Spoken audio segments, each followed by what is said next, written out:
बहू ये घर आज भी मेरा है, तुम इस घर की बहू हो, तुम्हारा पूरा सम्मान है इस घर में, तुम पूरे हक से इस घर में रहती हो, पर भूलो मत तुम कि आज भी ये घर मेरे ही नाम पर है। सावित्री जी अपनी बहू दामिनी से बोली। अचानक सावित्री जी सोफे पर बैठते हुए बोली। यह सुनकर उनकी बहू दामिनी की सभी सहेलियां उसके चेहरे की तरफ देखने लगी। वहीं दामिनी के चेहरे पर गुस्सा उतर आया। मम्मी जी जगह देखकर बोली, आप मेरी सहेलियों के सामने ये सब बोल रही हैं, इन सब के सामने मेरी बेइज्जती कर रही हैं। दामिनी ने कहा, अच्छा बेइज्जती भी होती है ये तुम्हें अब समझ में आ रहा है। अभी जब तुम इन लोगों के सामने मेरी बेइज्जती कर रही थी तब तो ये सब बड़ी ही ताली मार मार कर हंस रही थी। सावित्री जी ने कहा, मुझे लगता है हम लोगों को यहाँ से अब चलना चाहिए। दामिनी की सहेली ने कहा तो उसकी बात सुनकर दूसरी सहेलियां भी जाने के लिए खड़ी हो गई। नहीं, कहीं नहीं जा रही हो तुम लोग, मम्मी जी को तुम लोगों से माफी मांगनी ही पड़ेगी। दामिनी ने अपने ही धुन में कहा, बहू वो तो नहीं होने वाला। सावित्री जी ने पूरे विश्वास के साथ कहा। यह सुनकर दामिनी उन पर गुस्सा करते हुए बोली, भूलिए मत, आप हमारे साथ रहती हैं, जैसे हम आपको रखेंगे आपको वैसे ही रहना पड़ेगा।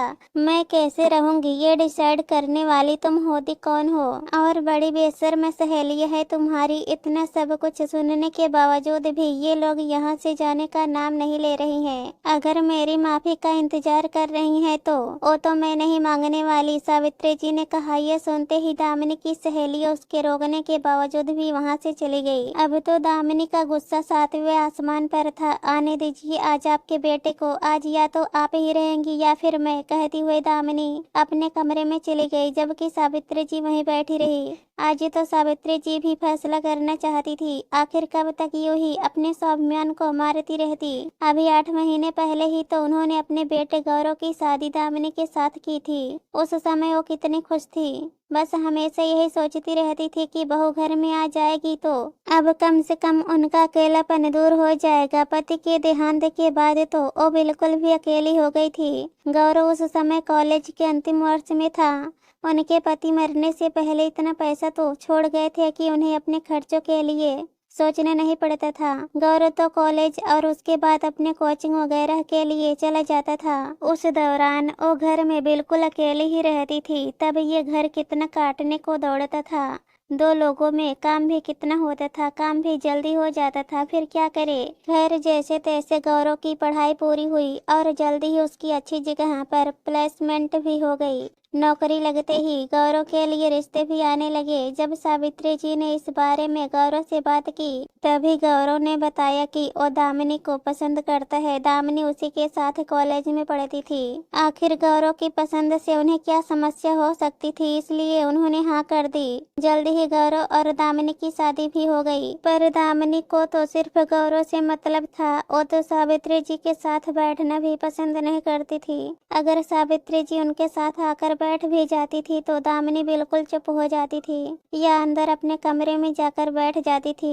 उन्होंने 1-2 बार गौरव से बात की तो गौरव ने जवाब दिया, मम्मी वो आपसे भला क्या बात करेगी, इसलिए वो चुप रहती है। क्या मुझसे बात करने में क्या हर्ज है, दूसरे से तो बड़ा हंस हंस कर बोलती है। मम्मी ये तो उसकी मर्जी है ना कि उसको किससे बोलना है और किससे नहीं। सास बहू का रिश्ता ही ऐसा है कि बहू को सास से बात करना पसंद ही नहीं करती। आप तो खुश रहो ना, आपके सिर पर कम से कम ये परेशानी का पिटारा तो नहीं है। आखिर सावित्री जी इससे आगे कुछ बोली नहीं। धीरे धीरे सावित्री जी ने भी चुप्पी साध ली। अब दोनों पति पत्नी अपनी मन मर्जी करते थे, पर सावित्री जी ज्यादा कुछ कहती नहीं थी। आखिर रहना तो उन्हें इसी घर में था। ज्यादा कुछ कहती तो दोनों उन्हें ही 2 बातें सुना देते, लेकिन आज तो हद ही हो गई। दामिनी ने आज घर में किटी पार्टी रखी थी तो उसकी 4-5 सहेलियां भी घर पर आई हुई थी। अधिकतर नाश्ता बाहर से मंगवा लिया गया था। जब सावित्री जी सबको चाय देकर आई तब उसकी एक सहेली ने कहा, अरे दामिनी तेरी किस्मत तो वाकई अच्छी है, तेरी सास ही चाय नाश्ता परोसने आई है। हमारी वाली तो हमें 10 बातें सुना देती है। उसकी बात सुनकर सभी सहेलियां हंसने लगी। तभी दूसरी सहेली ने कहा, हाँ यार, ये तो सच है, सास के साथ रहना इतना आसान नहीं होता। तूने अपनी सास को कंट्रोल में कैसे कर रखा है, जरा हमें भी बता दे, कम से कम हमारा ही कुछ भला हो जाएगा। उनकी बात सुनकर दामिनी ने कहा, अरे यार, बहुत सीधा सा फंडा है। सास को अगर कंट्रोल में रखना है तो सबसे पहले उनका बेटा इकलौता होना चाहिए, और दूसरी सबसे जरूरी बात कि सास फाइनेंशियली उसके ऊपर डिपेंड होनी चाहिए। उसके बाद ये सास नाम की जीव एक शब्द नहीं बोलेगी आपके खिलाफ, उल्टा तुम्हें चाय नाश्ता और पकड़ाएगी। कहते हुए दामिनी भी हंसने लगी। उसे हंसता देखकर बाकी सहेलियां भी ताली बजा बजा कर हंसने लगी। ये बात सावित्री जी को सुनाई दे गई, जो उन्हें नागवार गुजरी। उसी के बाद उन्होंने दामिनी और उनकी सहेलियों को पलटकर जवाब दे दिया था। खैर, कुछ देर बाद गौरव घर आ गया, पर सावित्री जी को कोई हैरानी नहीं हुई। जानती थी कि जरूर दामिनी ने ही फोन करके उसे बुलाया होगा, वरना शाम को घर आने वाला बेटा इतनी जल्दी घर कैसे आ गया। आते से ही वो सीधे अपने कमरे में चला गया, सावित्री जी से कुछ नहीं पूछा। कुछ देर बाद वो अपने कमरे में से गुस्से में तमतमाता हुआ बाहर आया और आकर सावित्री जी के सामने खड़ा हो गया। मम्मी, ये क्या हरकत है, आपको शर्म नहीं आई? दामिनी की सबके सामने बेइज्जती करते हुए फिर कहते हो कि बहू आपसे बात नहीं करती है। अरे, आपकी हरकतें ही ऐसी है, कौन सी बहू आपसे बात करना चाहेगी?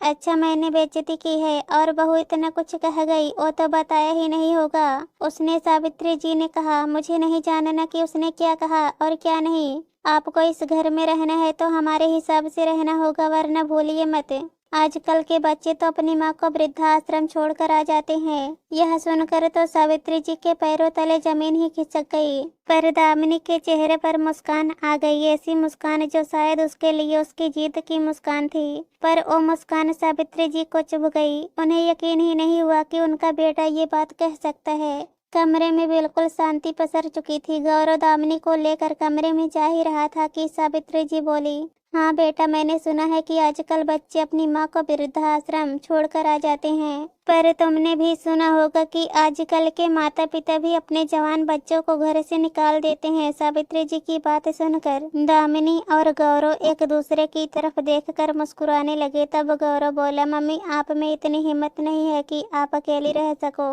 और वैसे भी आप अपने इकलौते बेटे को कैसे निकाल सकती हो? आखिर अपने खर्चों के लिए आप हम पर डिपेंड हो। यह सुनकर सावित्री ने गौरव की तरफ देखा और कहा, बस बेटा, जैसे तुझे ये गलत फहमी है कि मैं अकेली नहीं रह सकती हूँ, वैसे ही मुझे भी ये गलत फहमी थी, पर वो गलत फहमी आज दूर हो गई। अब मैं अकेली रह सकती हूँ। और रही बात मेरे खर्चों की, तो तुम्हारे पापा इतना तो मेरे लिए छोड़ गए हैं कि मेरा खर्चा तो चल सकता है। 1 सप्ताह का वक्त दे रही हूँ, अपना बंदोबस्त कर लेना। अब मुझे तुम जैसी बैसाखियों की जरूरत नहीं है, कहकर सावित्री जी अपने कमरे में चली गई।